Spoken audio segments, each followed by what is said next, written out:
வணக்கம். Welcome to life horoscope. இந்த பதிவில் நம்ம என்ன பார்க்க போகிறோம்னா, கைரேகை ஜோதிடம். 5 விதமான ரேகைகளை தான் பார்க்க போகிறோம். இப்போ நான் சொல்லக்கூடிய ரேகை உங்கள் கைரேகையில் இருக்கான்றதை அப்ளை பண்ணி பாருங்கள். ஆண்கள் வலது கையும், பெண்கள் இடது கையும் பார்த்து செக் பண்ணிக்கோங்க. 40 வயது மேலே இருக்கிறீங்கன்னா, ஆணாக இருந்தாலும் சரி, பெண்ணாக இருந்தாலும் சரி, வலது இடது 2 கையுமே பார்த்து கம்பேர் பண்ணி செக் பண்ணிக்கிறது ரொம்ப சிறப்பு. இப்போ இந்த சார்ட்டை பாருங்கள். சில பேர்லாம் பார்க்கும்போது வளர்ச்சியாக சொல்லக்கூடிய இப்போ அதிகப்படியான எஃபெக்ட் போடுவாங்க. ஆனால் அதுக்கேற்ற ஊதியம் அவங்களுக்கு கிடைக்காது. அப்போ உழைப்பால் மேலே வரக்கூடிய அமைப்புன்ற மாதிரி ஏற்படும். ஆனால் வளர்ச்சிகள்ன்றது அவங்களுக்கு ஒரு மன நிறைவுன்ற மாதிரி ஏற்படாது. அந்த மாதிரி கைரேகையில் இதுவும் ஒரு உதாரணமான கைரேகை சொல்லக்கூடிய அமைப்பு.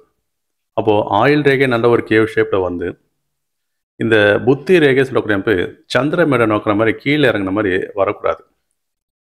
சில விஷயங்களை பார்க்கும்போது இந்த மாதிரி ரேகை இருக்கிறவங்களுக்கு கற்பனை திறமை அதிகமாக இருக்கும். சினி ஃபீல்டில் இருக்கக்கூடிய நபர்கள்லாம் பார்க்கும்போது மேக்ஸிமம் இந்த மாதிரி கவிதை எழுதக்கூடிய நபர்கள், கதா ஆசிரியர்கள் சொல்லக்கூடியவங்க, இவங்களுக்குலாம் இந்த கைரேகை இருக்கும். ஆனால் அவங்களுக்கு தனரேகையும் நம்ம கம்பேர் பண்ணோம், குரு மேடையும் கம்பேர் பண்ணோம். அந்த மாதிரி அமைப்பு இருந்ததுன்னா நல்ல ஒரு வசதியான வாழ்க்கையாக வாழ்வாங்க. ஆனால் இது பொது விதி. இந்த மாதிரி ரேகை இருக்கக்கூடிய நபர்களுக்கு தனரேகையும் குருமேடும் சிறப்பாக இல்லைன்னா அவங்க ஃபினான்ஷியல் சார்ந்த விஷயங்களில் நிறைய ஸ்ட்ரகிள் ஏற்படக்கூடிய அமைப்பு ஏற்படும்.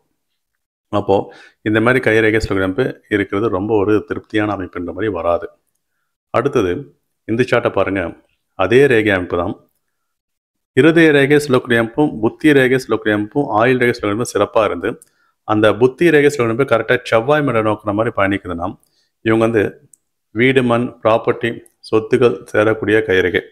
ஒரு காலகட்டம் இல்லைனாலும் ஒரு காலத்தில் இவங்க வளர்ச்சிகளை நோக்கி பயணிச்சிருவாங்க. அது அந்த ஏஜ் மெஷர்மெண்ட், விதி ரேகையோட மெஷர்மெண்ட்டை பொறுத்து அவங்க எந்த காலப்படியில் வளர்ச்சிகள் அதிகமாக இருக்குன்றதை சொல்லக்கூடிய அமைப்பு. அப்போ இந்த மாதிரி கைரேகை இருக்கக்கூடியவங்க கேரண்டியாக ஒரு காலத்தில் வசதியான வாழ்க்கையை வாழ்ந்துருவாங்க. இந்த மாதிரி ரேகை உங்கள் கைரேகையில் இருக்கான்னு செக் பண்ணிக்கோங்க. அடுத்தது இந்த ரேகையை பாருங்கள். விதி ரேகை சொல்லக்கூடிய அமைப்பு ஒரு விதி ரேகையும் ஒரு ஏஜ் மெஷர்மெண்ட் இருக்குன்னு சொல்லியிருக்கேன். அந்த அமைப்படி பார்க்கும்போது இந்த கீழ் செவ்வாய் மேட்லேருந்தும் ஆயில் ரேகையோட கனெக்ட் ஆகிட்டு விதி ரேகையில் கனெக்ட் ஆகிடுச்சுன்னா உங்களுக்கு ஃபினான்ஷியல் சார்ந்த விஷயங்களில் ஸ்ட்ரகிள் தரக்கூடிய காலகட்டங்கள். அப்போ வரவுக்கு மீறின செலவுகள் ரெடியாக இருக்கக்கூடிய காலகட்டங்கள். அதே நிலை உங்களுக்கு ஏரோ மார்க் போட்டு ஒரு டாட் மாதிரி மச்சம் வச்சு அங்கேருந்து ஒரு ரேகை கனெக்ட் ஆகுது பாருங்கள்.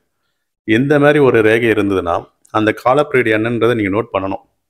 அப்போ இந்த மாதிரி அமைப்பு இருக்கக்கூடிய நபர்களுக்கு விபத்து, உடல் ஆரோக்கியத்தில் ஏதாச்சும் தொந்தரவுகள், இல்லை ஏதாச்சும் ஒரு நம்பி ஏமாறக்கூடிய அமைப்பு, இந்த மாதிரி சில விஷயங்களையும் பண விரயங்கள் ஏற்படும்.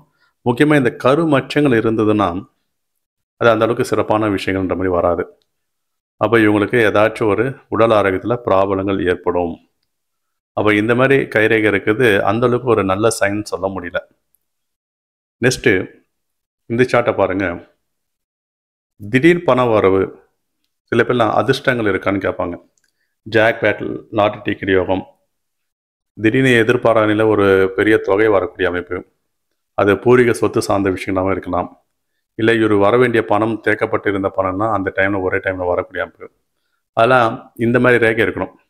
இந்த ஆயில் ரேகையும் விதி ரேகையும் கனெக்ட் ஆகக்கூடிய அமைப்பில் இந்த மாதிரி ஒரு பிரமிடி ஷேப் சொல்லக்கூடிய அமைப்பு இருக்கணும். அது சந்திரமேடுக்கும் சுக்கிரமேடுக்கும் பார்த்த மாதிரி இருக்கணும். அப்போது நார்த் டைரக்ஷன் சொல்லக்கூடிய அமைப்பும், ஈஸ்ட் டைரக்ஷன் சொல்லக்கூடிய அமைப்பும் இவங்களுக்கு அமையக்கூடிய அந்த ரேகை ரெட் கலர் மார்க் பண்ணியிருக்கேன் பாருங்கள், ஏரோ மார்க் போட்டிருக்கேன் பாருங்கள். இந்த மாதிரி ஒரு சிம்பிள் உங்கள் கைரேகையில் உள்ளங்கையில் ராகு மேடை இருக்கான்னு பாருங்கள். ஏன்னா அது ராகு மேடை குறிக்கும். ராகு தான் ஒரு பிரம்மாண்டத்தை கொடுக்கக்கூடிய கிரகம். பெரிய அளவில் எக்ஸ்பெக்ட் பண்ண முடியாத அளவுக்கு வளர்ச்சியில் கொடுத்துருவாங்க. அப்போ இந்த ராகு மேடை கிட்ட இந்த மாதிரி ரேகை உங்களுக்கு உள்ளங்கையில் இருந்ததுன்னா நீங்கள் எக்ஸ்பெக்ட் பண்ணக்கூடிய அமைப்பில் பெரிய அளவில் ஒரு வளர்ச்சிகள், ஃபினான்ஷியல் சார்ந்த விஷயத்தில் ஒரு மேன்மை பெறக்கூடிய கைரேகை சொல்லக்கூடிய அமைப்பு. இது வலது கையிலையும் இருக்கலாம், இடது கையிலையும் இருக்கலாம். செக் பண்ணி பார்த்துங்க. இந்த சார்ட்டை பாருங்கள். ஒருவரோட திருமண வாழ்க்கையை சொல்லக்கூடியது ரொம்ப ஒரு ஆரோக்கியமான வாழ்க்கையாக அமையணும்னா இந்த மாதிரி கைரேகை அமையணும். இவங்களுக்கு கட்டை விரலில் பாருங்கள், இந்த மாதிரி சங்கிலி மாதிரி ஒரு பின்னலாக வருது பாருங்கள். இந்த மாதிரி ஒரு கனெக்டிவிட்டி இருந்ததுன்னா இவங்க பார்க்கும்போது திருமண வாழ்க்கையில் ரொம்ப ஒரு அந்யோன்யமாக வாழ்வாங்க. அந்த திருமண ரேகை சொல்லக்கூடிய நல்ல ஒரு அழுத்தமான குறியீடுகளாக வரணும்.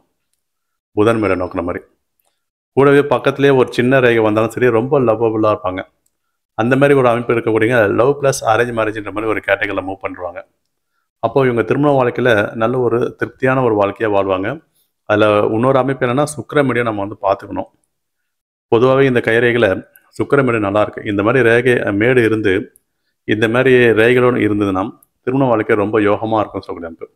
அந்த அமைப்பில் இந்த கைரேகை இப்போ இமேஜில் பார்க்கக்கூடிய கைரேகை ரொம்ப சிறப்பான கைரேகைன்ற மாதிரி வராங்க. அப்போது இந்த மாதிரி கைரேகை உங்கள் கைரேகையில் இருக்கான்னு பாருங்கள். ஆண்களை வந்து வலது கையை பாருங்கள், பெண்கள் வந்து இடது கையை பார்த்து செக் பண்ணிக்கோங்க. சரி, உங்களுக்கு ஏதாச்சும் டவுட் இருந்ததுன்னா கமெண்டில் தெரிவிங்க. இந்த சேனலை லைக் பண்ணுங்கள், உங்கள் நட்பு வட்டாரங்களுக்கு ஷேர் பண்ணுங்கள், சப்ஸ்கிரைப் பண்ணுங்கள்.